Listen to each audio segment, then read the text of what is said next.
안녕하세요. 오늘 성서 학당 마지막 시간 맞이했습니다. 특별히 오늘 이 시간에는 우리가 지금까지 공부해왔던 것들을 하나하나 점검해 보면서 다윗과 사울 왕 간의 갈등과 또 그로 인한 다윗의 도피 생활, 그리고 그 안에서 점점 커가고 있는 다윗의 모습을 우리 함께 좀 생각해보는 이 마지막 시간이 되기를 바랍니다. 특별히 우리 지난 주간에 함께 공부했던 다윗의 도피 생활의 일부를 우리 함께 좀 다시 한번 회상을 해본다 그러면, 다윗은 가능하면 사울과 부딪히지 않으려고 부단히 노력했다는 것을 알 수 있습니다. 사울 왕은 다윗에게 악으로 대하는 반면에 다윗은 사울 왕에게 선으로 응답하며 또 가능하면 마찰을, 갈등 최소화하려고 애쓰고 있는 모습을 우리가 함께 생각을 했었습니다. 그러는 과정 속에 참으로 힘든 사람은 다윗이었겠죠. 다윗은 그래서 그 주변에 있는 다윗의 한모들이 하루빨리 뭐랄까요, 이 사울 왕과의 갈등을 끝내고 싶어서 기회만 있으면 사울 왕을 죽이려고 할 때에 다윗은 하나님이 기름 부어 세운 하나님의 종이기 때문에 하나님 손에 맡기는 그런 자세를 보입니다. 특별히 다윗이 엔게디 동굴에서의 어떤 사울을 죽일 수 있는 기회를 가졌지만은 그때 살려보내주고, 또 사무엘상 26장에 보면은 다윗이 그의 군대 참모인 아비새와 함께 진영으로 들어가서 모두가 잠든 틈에 사울 왕의 창과 물병을 들고 나와서 보여주면서 내가 얼마든지 당신을 죽일 수 있었지만은 죽이지 않고 하나님 손에 맡기는 거라고 그렇게 얘기를 하게 되는 것을 우리가 보게 돼요. 그걸 보면은 다윗은 가능하면 사울 왕에게 나를 죽이려 하지 말라, 쫓아다니지 마라, 이런 차원에서 접근을 하죠. 그리고 내가 무슨 당신에게 죄를 졌냐, 나 당신에게 죄 진 거 없다, 왜 나를 그렇게 못 살게 구냐, 이러면서 자신의 마음을 사울에게 전달해 줍니다. 그럴 때에 사울 왕은 다윗에게 말하죠. 그래, 내가 범죄했다. 아들아, 내 아들 다윗아, 돌아와라. 네가 오늘 내 생명을 귀히 여겨줬기에 내가 다시는 너를 해하지 않겠다. 내가 정말 어리석은 일을 하였다. 내가 대단히 잘못했다. 이러면서 사무엘상 26장 21절에 보면 다윗에게 뭐랄까, 자기의 잘못을 시인하고 잘못됐음을 인정하는 그런 장면이 나와요. 이거는 산과 산, 마주보는 산 사이에서 저들이 서로 얘기했기 때문에 울려 퍼졌겠죠. 그러면은 함께 따랐던 사울 왕의 3,000명의 군대의 병사들도 들었을 거예요. 그런가 하면 다윗을 지켜주고 따르던 수백 명의 사람들도 함께 그 소리를 들었을 거예요. 이 이야기는 단순히 다윗과 사울 왕이 개인적으로 조용히 만나서 한 게 아니고 산등성이에서 또 다른 산등성이에 있는 사람과의 대화였기 때문에 메아리가 쳐서 서로 다 들었을 거라는 거죠. 다윗은 이럴 때에 뭐라고 표현하냐면, 여호와께서 사람에게 그의 공의와 신실함을 따라서 갚으실 거기에 여호와께서 오늘 당신을 내 손에 넘기셨으나 나는 손을 들어서 여호와의 기름 부음을 받은 당신을 치기를 원치 않았습니다.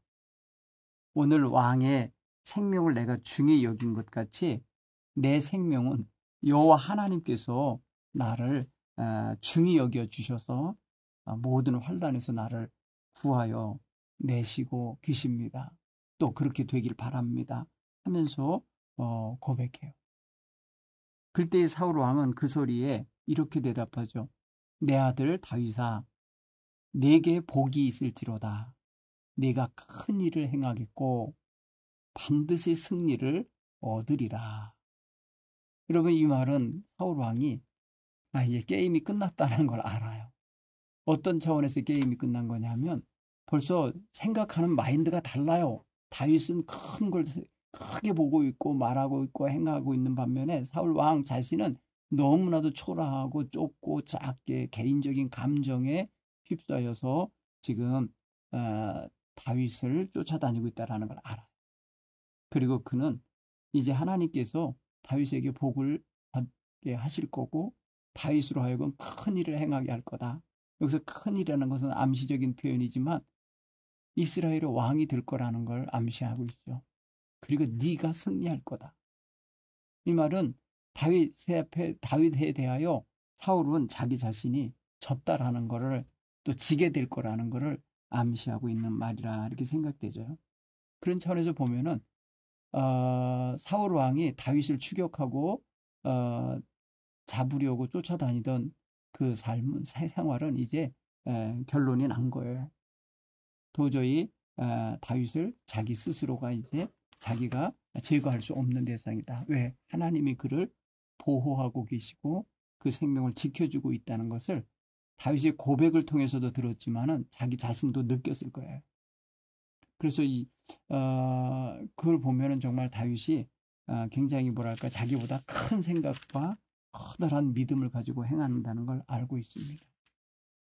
자, 오늘은 그 이야기 이후에 펼쳐지는 다윗의 도피 생활에 약간의 시간이 더 남아있는 부분하고 그 다음에 사울 왕이 아주 이제 굉장히 궁지에 몰려는 그런 장면을 이제 보게 되는데 다윗이 사무엘상 27장을 보면은 블레셋 사람 가드 왕 아기스에게로 다시 건너가는 이야기가 나와요. 이거는 지난번에 우리가 알듯이 가드 왕 아기스에게 갔을 때 아기스라는 사람이 다윗에 대하여 제대로 알지 못하고 있었고 그의 참모들이 다윗이 이스라엘 백성이 칭송하는 그런 위험한 인물이라고 얘기했을 때에 다윗이 순식간에 자세를 바꿔서 침을 흘리며 마치 미친 사람처럼 자기를 이렇게 꾸몄잖아요. 미친 척했다고 그렇게 했는데 그가 다시 사울 왕의 손에 잡히지 않으려고 블레셋 땅으로 피하여 들어갔다는 이야기가 27장에 나와요. 왜냐하면 사울이 그렇게 다윗에게 내가 잘못했다, 내가 옳지 못하게 한 거다 이렇게 인정해놓고도 아마 이 사람들에 의하여 계속해서 충동을 받았던 것 같아요. 그래서 이스라엘에서 다윗이 살지 못하게 만들고 있는 거예요. 그래서 사울이 이스라엘 온 영토 내에서 다윗을 추격하고 뭐랄까요, 이게 탐문 조사하고 막 이러니까 다윗이 그래서 피한 거예요. 그때 피할 때 마음이 뭐냐면 자기가 다윗이 이스라엘 땅에 있지 않아야 다시는 나를 찾지 않을 거야. 이렇게 생각하고선 단념할 걸 생각하고 블레셋 땅으로 피신해 간 거죠. 그러니까 사울 왕이 자기를 추격하고 찾는 것을 포기하게 만들기 위해서 블레셋 땅으로 들어간 거예요. 그때 이제 가드 왕 아기스라는 사람에게 갔다 그러잖아요. 근데 그때에 그곳에 갈 때 다윗 몇몇 사람과만 간 게 아니에요. 그와 함께 하는 모든 사람이 함께 갔습니다. 그냥 다윗이 그 가족들 다 데리고 또 그 부하들 다 데리고 간 거기 때문에 한두 명이 아니에요. 수백 명이란 말이죠. 그때 이제 이 아기스 왕이 뭐랄까요? 그 다윗과 그의 따라오는 사람들을 위해서 시글락이라는 하나의 성읍을 가서 뭐랄까요? 지낼 수 있도록 해줬습니다. 근데 그 성읍은 뭐랄까요? 다윗과 다윗에 데리고 간 사람들이 함께 머물 수 있도록 한 마을을 내준 것과 같은 거죠. 근데 블레셋 땅이에요. 그러나 그게 아기스 왕의 통치 기간인데 그곳에서 얼마를 사냐면 1년 4개월을 살게 됩니다. 여러분 사무엘상 27장 7절에 보면 그 이야기가 나와요. 그러는 동안에 다윗은 무슨 일을 하게 되냐면 아기스 왕을 대신해서 주변 사람들의 주변에 잘잘한 그런 전쟁들 대신 수행해주는 그런 일들 합니다. 그래서 보면은 그게 이제 용병 생활이겠죠.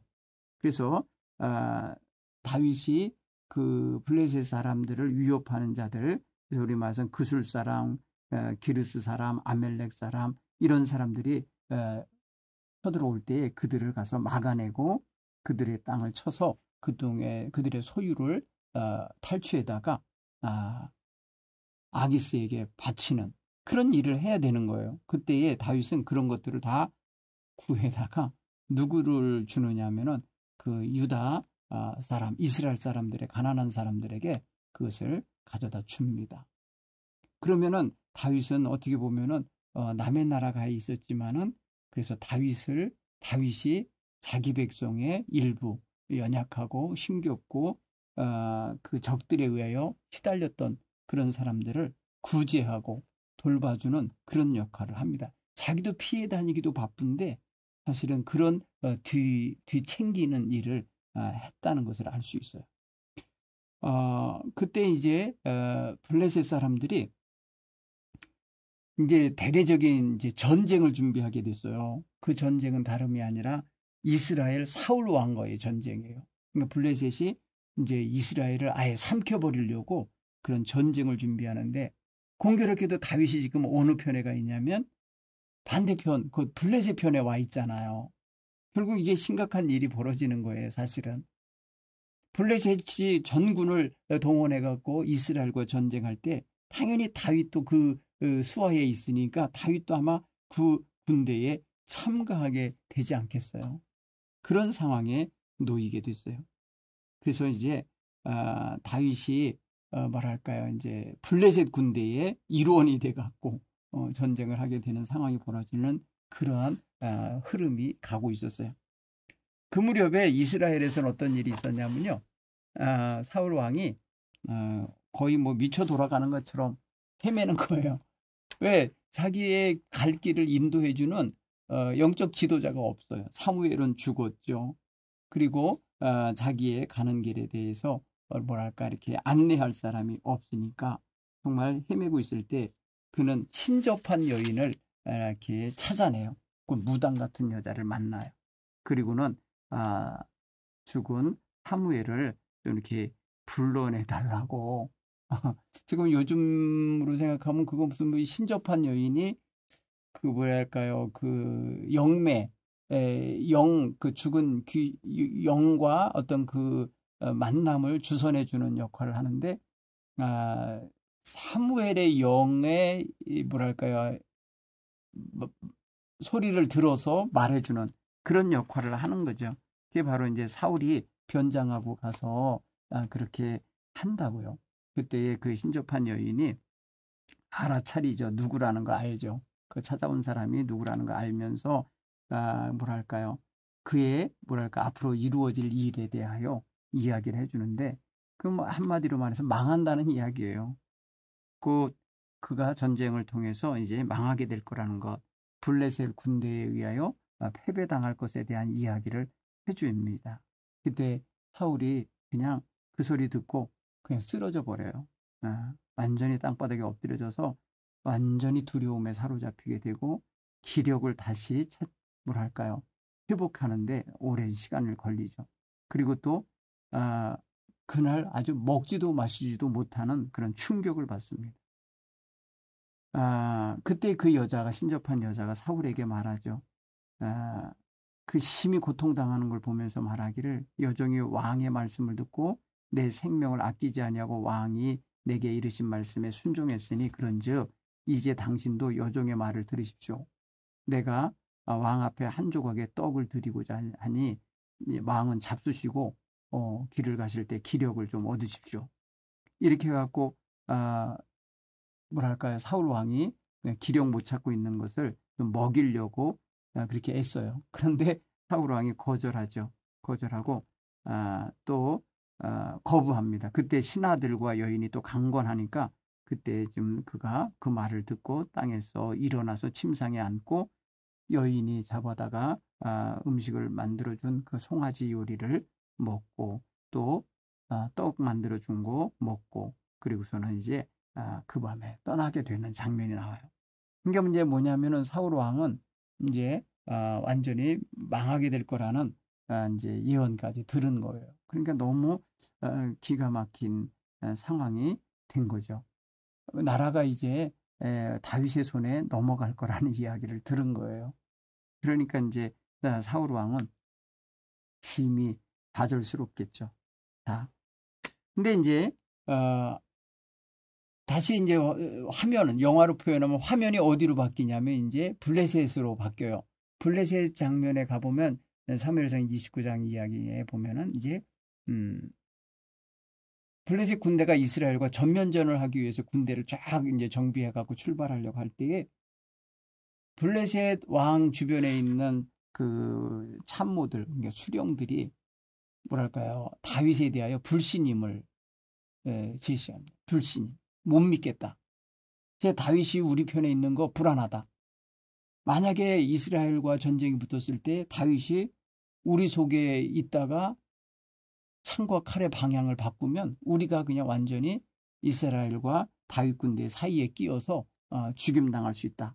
그러니 우린 쟤를 군대에 동참시키는 거 원치 않는다. 해가지고 다윗과 그의 부하들이 600명이 전부 다 군대에 차출돼서 나왔다가 불신임을 받고 도로 집으로 가라고, 너 있는 땅 시글락으로 돌아가라고 이렇게 보내게 됩니다. 그래가지고 다윗과 그 부하들이 이스라엘 군대와, 그러니까 사울의 군대와 전쟁을 하러 나가려고 하다가 뭐랄까요, 되돌아오는 일이 벌어요. 이게 다 하나님의 섭리라고 봐요. 왜냐하면 전쟁을 할 때에 사울의 군대와 다윗의 군대가 맞붙어 싸우는 순간이 벌어지면 어떤 일이 벌어지게, 나중에 다윗이 블레셋 적들 편에 서서 이스라엘 군대를 했다. 이런 어떤 불명예스러운 소리가 남지 않겠어요? 자, 하나님께서는요, 거기까지 배려하신 것 같아요. 그래서 그 전쟁에 참여하지 못하게 이런 역사를 주관하시면서 만드시는 것 같아요. 그 다윗과 다윗의 사람들은 그 전쟁에 참여하지 않게 돼요. 자, 화면이 또 바뀝니다. 그 다음 장면은 어떤 거냐면요, 30장에 보면은 다윗이 전쟁을 하기 위해서 군사들을 다 데리고 갔다가 이제 불신임을 받아서 되돌아왔잖아요. 되돌아오는 게 어디냐면 시글락이라고 하는 자기 시급이에요. 자기 성읍인데 와보니까 거기가 야단났어요. 거기가 바로 아멜렉 사람들에 의해서 완전히 초토화됐고 식구들 다 사로잡혀 갔고, 그 다음에 거기에 있는 재산들 다 불타게 됐고, 그 다음에 자녀들 다 포로로 끌려갔어요. 그러자 다윗과 함께한 그의 병사들이 그냥 엉엉 울었어요. 땅바닥에 앉아서 소리내서 우는데 울 기력이 없을 정도로 울었어요. 그때 다윗도 자기의 아내 이스루엘의 여인 아비노합과 갈멜 사람 나발의 아내 아비가엘이 부인 둘이 있었는데 역시 잡혀갔어요. 백성들은요, 너무 슬퍼갖고 화가 나가, 화도 났겠죠. 그러니까 막 다윗을 돌로 쳐 죽이려고 그랬어요. 여러분 사무엘상 30장 6절에 보면 당시에 다윗이 어떤 위치, 어떤 형편이었는지 알 수 있어요. 아니 말이야, 아무리 슬퍼도 그러지 자기 대장을 돌로 쳐 죽이려고 하면 어떻게 해요? 그 정도로 다윗이 코너에 몰리게 된 거예요. 왜? 아니 앞에 나가서 사울의 군대와 싸워야 되는 전쟁을 나갔다가 불신임을 당해서 되돌아켜 온 것도 억울하고 화나고 기분 나쁜 일인데 와보니까 자기 가족들이 사는 이 성읍이 다 불타고 처자식이 다 포로로 끌려가는 상황까지 벌어져 있으니까 다윗이 때문에 그런 거라고 화가 난 거예요. 불신임을 당한 것도 다윗이 당한 거고 쫓겨와서 돌아와 보니까 없어진 가족들에 대한 모든 책임과 원인도 다윗에게 있다. 해갖고 다윗에게 돌 던져서 죽이려고 하는 그런 기가 막힌 일이 벌어져요. 그때 다윗이 굉장히 다급했어요. 성경은 보면 다윗이 크게 다급하여 그의 하나님 여호와의 힘을 입고 용기를 얻었더라. 그랬어요. 굉장히 다급했을 때에 엎드렸겠죠. 기도했겠죠. 하나님의 능력을 힘입으려 애썼겠죠. 그때 하나님께서는 그에게 힘을 덧입혀 주셨고 용기를 덧입혀 주셔서 좌절하지 않고 일어나 그 가족들을 되찾으러 가게 돼요. 그때에 다윗이 하나님께 묻잖아요. 내가 이 군대를 추격하면 따라잡을 수 있을까요, 하나님? 그랬더니 여호와께서 말씀하시기를 그래, 쫓아가라. 반드시 따라잡을 수 있다. 그래갖고 다윗이요 하나님의 응답을 받고 난 다음에 병사 600명을 거느리고 자식들을 찾으러, 아내들을 찾으러 달려갔어요. 달려가다가 들판에서 누구를 만나냐면 애굽 사람 하나를 만나는데 얘는 뭐냐면 다윗의 뭐랄까요, 그 부하 중에 그들이 데리고 온 부하 가운데 하나였던 것 같은데 그를 뭐랄까 처지고 그가 뭐랄까 낙오가 되니까 버리고 간 것 같아요. 그 애를 만나갖고 물어봤어요. 그 애한테 먼저 먹일 거 주고 기력을 회복하게 한 다음에 말합니다. 그가 말하기를 나는 밤낮 사흘 동안 먹지도 마시지도 못했습니다. 그러면서 정신을 못 차리고 있는 그런 상황인 거를 다윗이 먹여갖고 그를 살렸어요. 그리고 너는 누구에게 속한 자냐? 어디 소속이냐라고 물었더니 나는 애굽 사람인데요. 아멜렉 사람의 종이었습니다. 근데 사흘 전에 병이 들자 나를 버리고 그놈들이 갔습니다. 자, 그리고 그들이 한 짓이 이러이런 일입니다 하면서 고발을 하듯이 합니다. 30장 14절에 보면은 우리가 그레스 사람의 남방과 유다에 속한 지방과 갈렙 남방을 침노하고 시글락을 불살랐습니다. 거기 시글락이 들어있죠. 시글락은 바로 다윗과 그의 가족들이 살던 데인데 불태웠다는 거예요. 그 다음에 유다에 속하여 있는 지방들, 갈렙의 지방들을 침노하고 거기를 침탈하는 도적질을 했다는 거예요.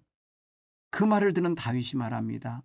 그 군대에게 너 우리 인도할 수 있냐? 그랬더니 예, 나만 죽이지 않으시면 나가 가서 그 당신의 수중을 들겠습니다. 그리고 내가 그 다음에 내 주인의 수중에 나를 넘기지만 않으신다면 내가 맹세코 당신들을 그 군대로 인도하겠습니다. 이렇게 해서 뭐랄까 이제 첩자라고 그래야 되나요? 아니면은 그 인도자라는 거라고 해야 되나? 그런 사람 하나를 얻게 된 거예요. 그래서 이제 그 사람을 앞세워서 이제 달려가 보니까 이 뭐랄까요? 누구예요? 그 아멜렉 사람들이 블레셋 땅과 유다 땅을 약탈하고 기분 좋게 이제 가고 있는 중에 휴식하는 시간인가 봐요. 먹고 마시며 춤을 추는 시간인가. 그때 다윗이 기습을 합니다. 새벽부터 저물 때까지 그들을 기습하여 쳐가지고 그 모든 아멜렉 사람들을 다 소멸하고 그 다음에 빼앗겼던 모든 것 되찾고 또 부인들, 자식들 다 되찾습니다. 그리고 그 약탈한 모든 것들을 다 도로 찾아서 그리고 돌아오게 됩니다. 이 전리품들이 굉장히 많았겠죠. 그러니까 블레셋 군대가 사울과 전쟁하기 위해서 나간 사이에 다윗은 그 후방에서 시글락을 치러 왔던 아멜렉과의 전쟁을 사실은 한 거예요. 그래서 많은 전리품을 얻는 승리자가 된 거죠. 근데 그때 어떤 일이 벌어졌냐면요. 급히 뛰어갔다 그랬잖아요. 그들을 되찾으려. 그때에 200명의 병사가 낙오가 돼요. 600명 중에 200명이 낙오가 되고 400명만 데리고 가요. 그래서 실제로 싸움에 참여한 것은 400명이 참여했고 승리를 했어요. 그리고 돌아올 때에 그 많은 전리품을 갖고 왔는데 이 400명이 말하기를 그 200명 함께 가지도 못하고 중간에 낙오돼가고 처졌던 애들 걔네들한테는 이런 거 전리품 주지 말고 지 처자식이나 데리고 가라고 하라고 이렇게 말을 할 때에 다윗이 말합니다. 그게 아니라 우리의 전리품을 다 동일하게 나눠야 된다 하면서 그들에게도 동일하게 전리품을 나눠주게 하는 그런 일이 있어요. 그게 정말 중요한 뭐랄까요? 다윗 군대의 규칙이 되어야 됩니다. 그래서 그날부터 다윗이 이것으로 이스라엘의 율례와 규례를 삼았다라고 말합니다. 그건 뭐냐면 전쟁에 나가든 안 나가든 전리품을 함께 나누게 한 거예요. 그러니까 안 나간 사람은 후방을 지키게 있고요. 아니면 자기 캠프를 지켜야 되고요. 그런 게 있는 거니까 전쟁에 참여한 사람만이 공로자가 아니고 뒤에 있는 사람들도 똑같이 보호받아야 된다고 이렇게 여기게 합니다. 그리고 다윗은요, 그 전리품을 그의 친구 유다 장로들에게 보내요. 왜냐하면 유다 남방 쪽에도 이들에 의해서 뭐랄까요,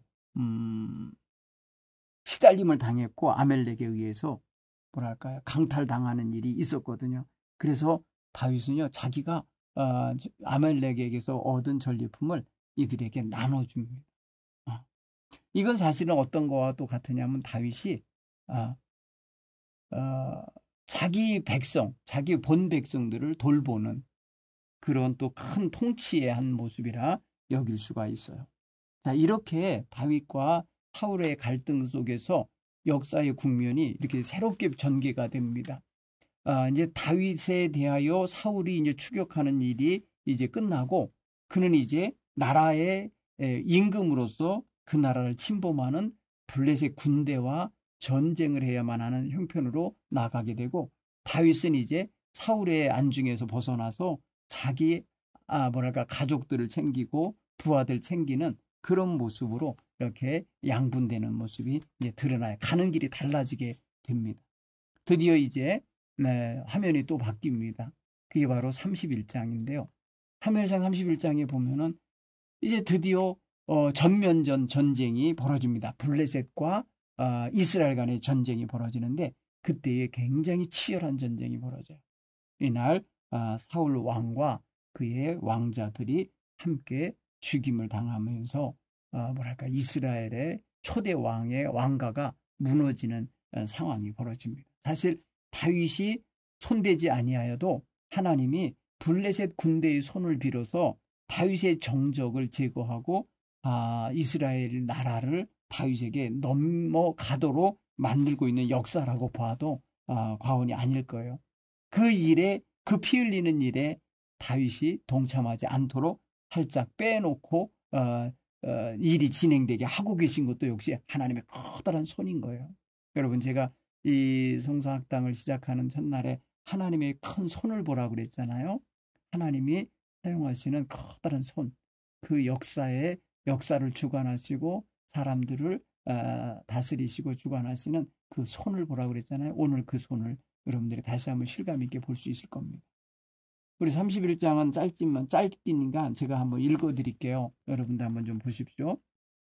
블레셋 사람들이 이스라엘을 치매 이스라엘 사람들이 블레셋 사람들 앞에서 도망하여 길보아 산에서 엎드려져 죽으니라. 블레셋 사람들이 사울과 그의 아들들을 추격하여 사울의 아들 요나단과 아비나답과 말기수아를 죽이니라. 사울이 패전하며 활 쏘는 자가 따라 잡으니 사울이 그 활 쏘는 자에게 중상을 입은지라. 그가 무기를 든 자에게 이르되 네 칼을 빼어 그것으로 나를 찌르라. 할례 받지 않은 자들이 와서 나를 찌르고 모욕할까 두려워하노라 하나 무기를 든 자가 심히 두려워하여 감히 행하지 아니하는지라. 이에 사울이 자기의 칼을 뽑아서 그 위에 엎드려지매 무기를 든 자가 사울이 죽음을 보고 자기도 자기 칼 위에 엎드려져 그와 함께 죽으니라. 사울과 그의 세 아들과 무기를 든 자와 그의 모든 사람이 다 그날에 함께 죽었더라.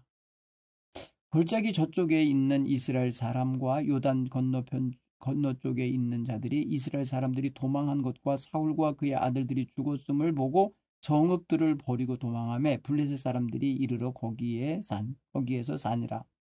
그 이튿날 블레셋 사람들이 죽은 자를 벗기로 왔다가 사울과 그의 세 아들이 길보아 산에서 죽은 것을 보고 사울의 머리를 베고 그 갑옷을 벗기고 자기들의 신당과 백성들에게 알리기 위하여 그것을 블레셋 사람들의 땅 사방에 보내고 그의 갑옷은 아스타롯의 집에 두고 그의 시체는 벳산 성벽에 못 박음에 길랏 야베스 주민들이 블레셋 사람들이 사울에게 행한 일을 듣고 모든 장사들이 일어나 밤새도록 달려가서 사울의 시체와 그의 아들들의 시체를 벳산 성벽에서 내려가지고 야베스로 돌아가서 거기서 불사르고 그의 뼈를 가져다가 야베스 에셀 나무 아래 장사하고 7일 동안 금식하였더라.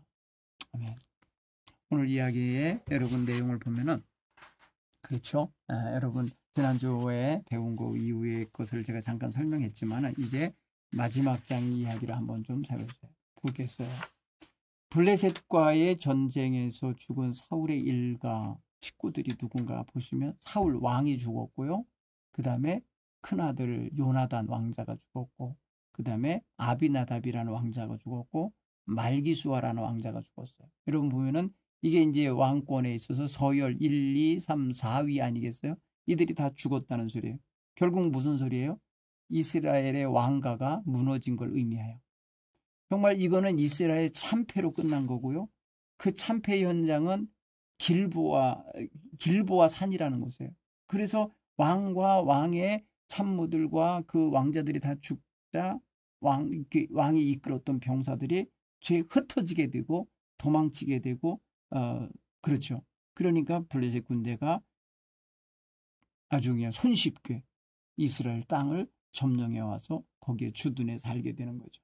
자, 사울이 어떻게 죽었는지 4절에 보면은 자기가 이제 전쟁에서 패하고선 도망을 치는데 저쪽에 블레셋 군대 가운데 활 잘 쏘는 녀석이 이 궁수가 활을 쏘았는데 그 활에 중상을 입은 거예요. 아직 죽진 않았는데 중상을 입었어요. 그러니까 자기 곁에 이 뭐랄까요 병기를 들고 쫓아오는 그런 병사에게 말하잖아. 나를 좀 내 칼로 빼서 나를 죽여달라고. 적의 손에 모욕당하면서 죽지 않도록 해달라고 그럴 때 감히 왕을 죽일 수가 없어서요. 그러자 왕이 다급하니까 자기 스스로 자기 칼을 빼서 그 칼 위에 그냥 엎어졌다 그랬잖아요. 여러분 중태에 빠진 사람으로서 죽어가고 있는 상황인데 사실은 함께 있는 병사에게 죽여달라고 애원하는 거 아닙니까? 그러나 거절당하잖아요. 아니 거절당했다고 보기에는 감히 손을 못 대겠죠.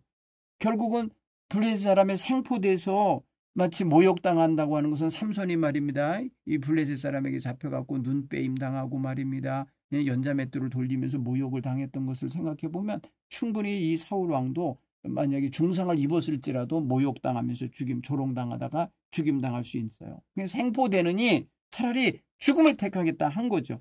그 사울의 결단이 결국은 뭐예요?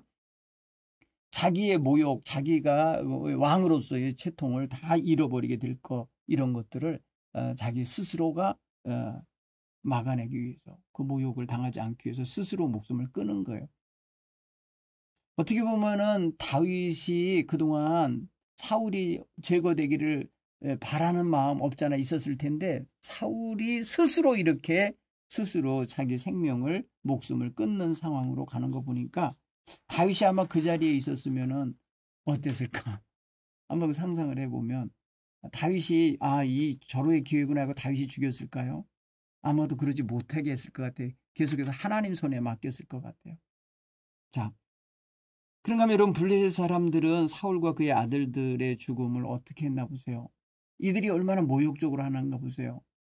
이제 이 적군의 장수와 적장이 죽었고 그 아들들이 죽었구나 하면은 좀 엄숙히 대해주고 최소한 말입니다. 예의를 지켜주면 좋은데 그러질 않아요.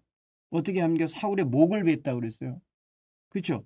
여러분 9절에 보면 사울의 목을 뱉고요. 그의 갑옷을 벗겼다 그랬고요. 그리고 그 옷을 말입니다. 블레셋 온 땅에 저기를 해서 돌렸다고 그랬고요. 그 시체는 벳산 성벽에다가 못 박아서 뭐랄까요? 효실했어요. 효실. 뭐랄까요? 전리품처럼 가져가는 물건은 다 가져가게 되지만은 사람 시체, 죽은 시체를 가져다가 말이에요. 구경거리를 삼았다는 거잖아요. 이걸 보면은 죽은 자임에도 불구하고 이렇게 모욕을 했으니 살아있었으면 얼마나 고통을 줬겠어요. 그죠? 오늘 성경 보니까 그렇게 돼 있어요. 그러니까 여러분 너무너무 안타깝다는 걸 알 수 있어요. 자, 그 다음에 사울의 갑옷을 아스다롯의 집에 둔 이유가 뭘까요? 아스다롯은 우상이거든요. 그날 블레셋 사람들이 섬기는 우상이야. 그럼 우상의 집, 우상의 신전이죠. 거기 갖다가 전시하듯이 놓은 건 뭐겠어요? 그 이유가 뭐겠습니까? 사울의 갑옷을 이런 어떤 신당에 갖다 놓는 것은요. 자기네들이 숭배하는 그 아스다롯은 이제 땅의 신 여신이었는데 마치 뭐랄까요? 그 신의 도움으로 인해서 이렇게 이스라엘의 왕을 이겼다. 그러니까 이 갑옷은 신전에 뭐랄까 전리품으로 해서 승리했다고 하는 그런 제물로서 그 여신에게 바치는 뭐랄까요 상납품 같이 한 거죠. 그러니까 이스라엘 자손들이 이스라엘의 어떤 하나님이 이스라엘 자손들을 지키지 못하고 자기네들의 신인 아스다롯이 자기들을 지켜서 승리하게 했다고 하는, 그러니까 여호와 하나님을 상대로 승리했다고 하는 착각 속에서 그 전리품을 가져다가 놓은 거죠. 여러분 예전에 사무엘상 3장 4장인가에 보면은 그 홈리아 비나스라고 하는 그 엘리 제사장의 아들들이 법궤 밀고 블레셋과 전쟁을 할 때 법궤를 뺏긴 적이 있었잖아요. 그 법궤를 그들이 말이에 가져다가 다곤 신당에 갔다가 전리품으로 갖다 바친 적이 있었잖아요. 뭐 그런 거와 연속성이 있는 거다 보면 돼요. 결국 뭐냐면 블레셋 사람들이 자기네들의 승리를 더욱더 종교화시키고 신앙적으로 자기네들의 신이 자기네들을 승리케 했다고 하는 것을 뭐랄까 표현하는 일단 그들의 신앙 행위였다는 걸 알 수 있어요. 자, 그런가 하면 사울의 일가를 장세 지낸 사람들이 누군가 보세요. 두 번째 이야기가 나오잖아요. 예, 그게 뭐 누구 사람들이냐면 길르앗 야베스 사람들이에요. 여러분 길르앗이라는 곳이 어디냐면요. 요단강 건너편 동쪽이에요. 동쪽인데 지금 서쪽으로 와가지고 그 베센 성벽에 이렇게 못 박혀 있는 사울 왕과 그의 왕자들의 시체를 밤에 가져다가 화장해서 그 뼈를 가져다가 장사를 지냈다는 거 아닙니까? 야베스 에셀 나무 아래다가. 그게 보면요, 이게 이제 야베스 사람들 입장에서는 그래도 사울과 사울의 아들들에게 충성을 이렇게 표현한 것 같아요. 그리고 그들이 그 장사를 치러놓고는 7일 동안 금식을 했다. 슬퍼한 거죠. 이스라엘의 불꽃이 꺼진 거잖아요. 그들 입장에서 생각할 때. 그들의 첫 번째 임금이 이렇게 무너지고 사라진 게 돼버린 거잖아요. 그러니까 한 왕가가 무너졌을 때의 아주 모습인데 상당히 뭐랄까요. 힘든 상황이어서 말해줘요. 근데 길르앗 야베스 사람들이 왜 이렇게까지 했을까요? 여러분 이 이야기는요. 사무엘상 11장 이야기로 돌아가서 보셔야 되는데 사울이 처음 왕이 되었을 때에 옆에 나라 중에 암몬 족속이 있었는데 그들이 말이에요. 야베스 이 길르앗 야베스 성읍을 쳐들어왔었어요.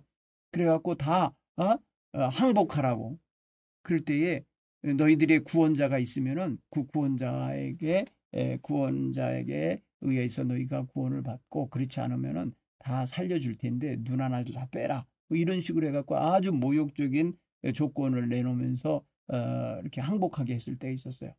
그때 그 소식이 사울에게 들려지자 사울이 군대를 모아갖고 와갖고 암몬 사람들을 다 저기 뭐랄까 정복하고 그리고 야베스 사람들을 구원해 준 적 있잖아요. 그러니까 그 은혜를 입은 백성들이에요. 자기네들에게 첫 번째 임금이 되셔서 그들이 구원해낸 그런 어떤 뭐랄까요 백성이 야베스 백성이기 때문에 이들은요 고맙죠. 근데 사울 왕과 그의 일가가 전부 다 이렇게 죽임당했다니까 얼마나 속상하고 안타까웠겠어요. 그러니까 목숨을 걸고 가서 시신이라도 걷어오자 해가지고 가서 그들이 가서 걷어다 그렇게 장사를 치르고 7일 동안 금식한 게 아니겠나 이렇게 보면 돼요. 그러니까 은혜를 갚으려고 했던 거죠. 여러분 한번 이 이야기를 한번 볼까요? 한번 우리의 삶 속에 한번 적용을 해보면 좋겠어요. 블레셋은 법궤를 다곤 신당에 둔 적도 있었어요. 그 다음에 그것처럼 사울의 갑옷을 아스다롯 신전에다가도 갖다 놨어요. 아무 효염이 없는데도 같은 실수를 반복하는 게 우리들의 모습인데 우리도 이렇게 뭔가를 아무 의미 없는 일들을 자꾸 반복하면서 실수처럼 저지르는 게 없는가 한번 보세요. 블레셋 사람들은 마치 승리를 기념하기 위해서 법궤나 그 장수의 그다음에 왕의 갑옷을 이렇게 가져다가 놓는데 그건 뭐냐면 자기네들이 여호와 하나님을 상대로 승리했다고 하는 착각 속에서 행한 거거든요. 사실은 그들이 그렇게 한다고 해서 그들에게 더 강해지거나 그들에게 무슨 효염이 더 좋아지거나 그런 건 아니거든요. 근데 우리도 가만히 보면은 우리 자신이 어떤 거에 대해서 이렇게 실수하고 자기네들의 어떤 그런 반복적인 자신의 그런 반복적인 허물이 있음에도 불구하고 이걸 자꾸 극복하지 못하고 뭐랄까요? 자꾸 반복하는 경우가 있어요. 여러분 그런 게 뭐가 있는가 한번 좀 보세요.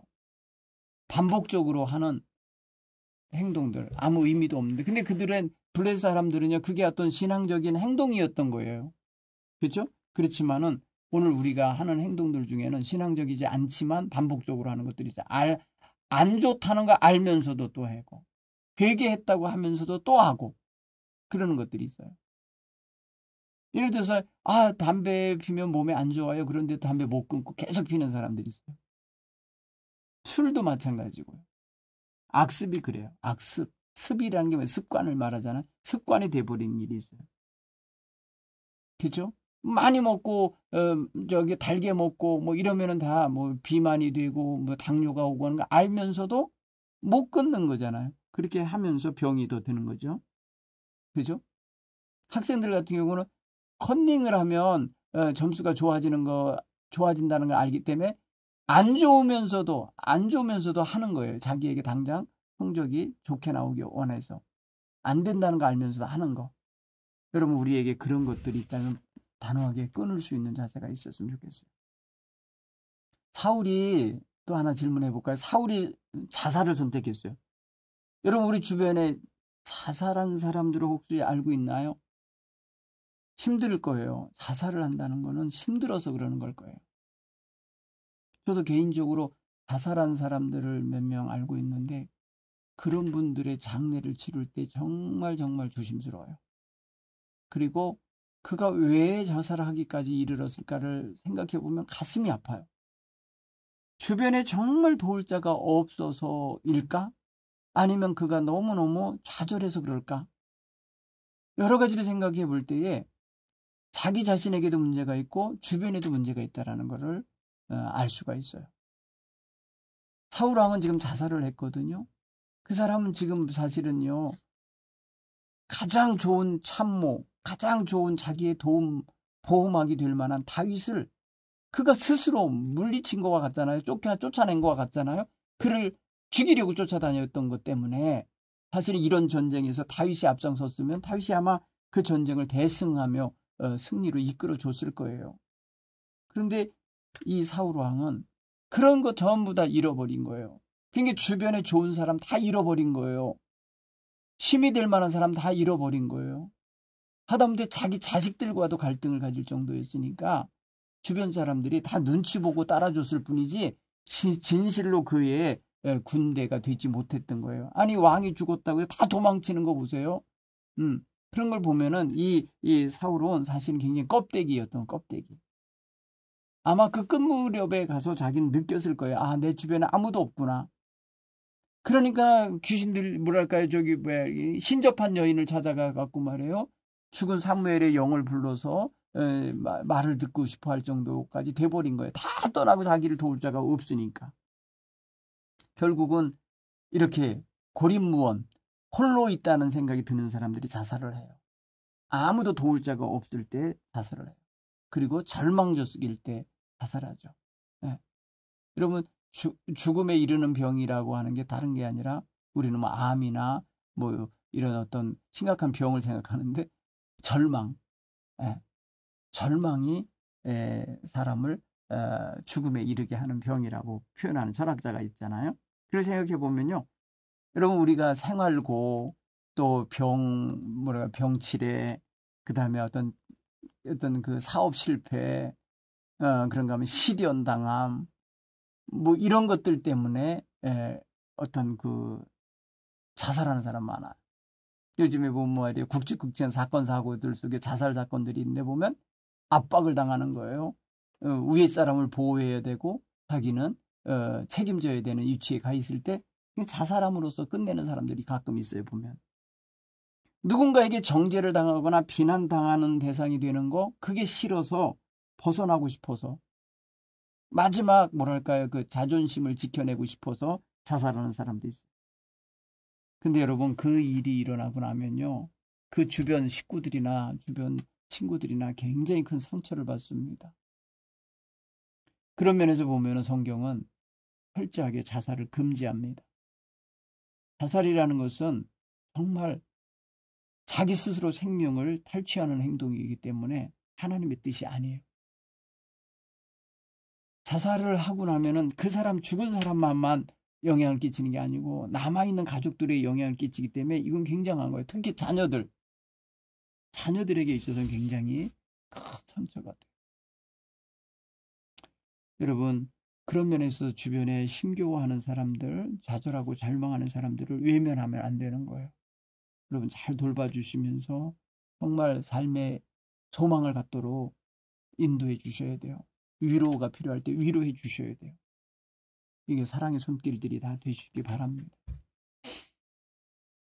우리 한 번 더 생각해 볼 게 있어요. 길르앗 야베스 사람들의 행동이에요. 그들은 사울에게 은혜를 잊지 않고 그렇게 갚은 거예요. 사실 목숨이 위태롭지 않겠어요, 그들 또한? 여러분 몰래 가서 시체를 가져다가 장사 지내는 행동을 하기 위해서는 저들도 목숨을 거는 행동이었던 거예요. 그리고 뭐냐면 그게 가능하게 만든 게 뭐예요? 은혜를 받았기 때문에 그래요. 신세를 졌기 때문에. 여러분 우리가 잊지 말아야 될 고마움, 또 누군가에게 은총을 입었던 경험, 신세진 경험이 있으면 보답하고 싶지 않겠어요? 여러분 어떻게 보답하고 살고 계십니까? 굉장히 중요한 거예요. 길르앗 야베스 사람들이 사울 왕이 처음 왕으로 등극했을 때에 가장 위기에 놓여있던 자기들을 위해서 목숨 걸고 싸워서 승리해서 자기들을 구원해 주었기에 그 은혜에 감사하여서 거의 한 2, 30년 산 거 아닙니까? 그리고 자기네들이 지금 왕이 위기에 놓였다는 걸 알고 도와주고 싶은데 도울 수는 없고 그러는데 죽임당하여 비참하게 걸쳐져 성벽에 걸려 있다는 걸 알고 그냥 둘 수가 없었던 거죠. 그러니까 사실 보면은 왕의 마지막 어떤 그런 적절한 예우, 왕에 대한 예우를 해주고 싶었던 거예요. 사실 나중에 가서요 다윗이 임금이 돼갖고 제일 먼저 이들을 챙겨줍니다. 다윗이 왕이 됐을 때 사울 왕과 그의 왕자들을 거둬주고 장사 치러준 야베스 백성들을 아주 축복하고 격려하고 그들을 귀하게 여겨줍니다. 왜 그랬습니까? 은혜를 잊지 않고 은혜를 갚을 줄 아는 사람, 고마워할 줄 아는 사람들이었던 거기 때문에 다윗도 그들에게 고마움을 느껴요. 여러분 다윗이 이 사울 왕과 그의 사랑하는 친구 요나단이 죽은 것을 기뻐하지 않아요. 슬퍼해갖고요. 노래를 슬픔의 노래 애가를 만들어서 부르는 걸 보면은 상당히 다윗은 애석하게 여겨요. 전쟁에 가서 그렇게 비참하게 죽임 당한 것에 대하여. 그런 마음을 갖고 애가를 부며 슬퍼하고 있을 때에 야베스 백성들이 그렇게 장례를 치렀다는 소식을 듣고는 너무너무 고마워해요. 마치 내 가족을 챙겨준 것처럼 고마워하면서 그들에게 보답하는 모습을 보게 됩니다. 사랑하는 성도 여러분, 오늘 우리가 이제 사무엘상을 이렇게 이제 읽고 정리하게 되는데요. 사실 다윗과 사울이라는 인물 중심으로 읽으면 쉽게 이해가 되는 부분이에요. 물론 그 사이사이를 연결하는 에피소드들의 사건 사고들이 있지만은 크게 두 인물을 중심으로 읽어가는 게 좋아요. 물론 제일 서두에는 사무엘이라고 하는 영적인 지도자의 이야기가 한 12장 정도까지 함께 나오죠. 그리고 나서 이제 사울 왕에게로 나라가 넘어가게 되고 세워지는 리더십이 되고 난 다음에 또 사울이 하나님을 실망시키자 16장부터 또 한 사람이 등장하는데 바로 그게 다윗이죠. 그래서 다윗이 16장에서 등장하고 17장에서 골리앗을 대하여 승리를 거둔 이후에 다윗과 사울의 갈등 구조가 생깁니다. 거기서는 전적으로 사울이 이제 밀리는 거잖아요. 영적으로 보면은 그는 정말 하나님께 버림받은 자의 위치에 있고 다윗은 하나님께 택한 바에 된 사람으로서의 위치에 잡히니까 아주 그냥 흑백이 쫙 보이는 거지만은 그 전개되는 역사를 보니까 인간의 어떤 치졸한 모습도 드러나고 뭐랄까요, 신실하지 못한 모습도 드러나죠, 사울에게서. 그런데 끝까지 신실한 모습, 끝까지 어떤 그런 어른에 대한 존경하는 모습, 이런 모습을 갖추고 가는 다윗의 모습이 대비되지 않습니까? 결국에는 하나님이 챙기시고 택한 다윗의 승리가 눈에 보이는 그런 상황으로 이제 역사가 전개되는 걸 알 수 있어요. 여러분, 오늘 사무엘상을 마무리하면서요, 성서학당을 이야기로 이제 전개하지만 여러분이 성경을 읽으면 그대로 다 이해가 되는 부분이에요. 그러나 그 속에서 우리의 모습을 보며 또 하나님이 이끄시는, 우리의 인생 속에 하나님이 이끄시는 그 커다란 손을 볼 수 있는 눈이 열리면 좋겠어요. 다윗을 다윗되게 만드신 게 하나님의 손이거든요. 그렇죠? 그렇다고 보면은 우리의 인생을 이끄시는 것도 역시 하나님이시고, 우리의 삶을 주관하시는 손길도 하나님의 손길입니다. 그것을 발견하고 하나님께 영광 돌리면서 이 한 해를 마무리하시기 바랍니다.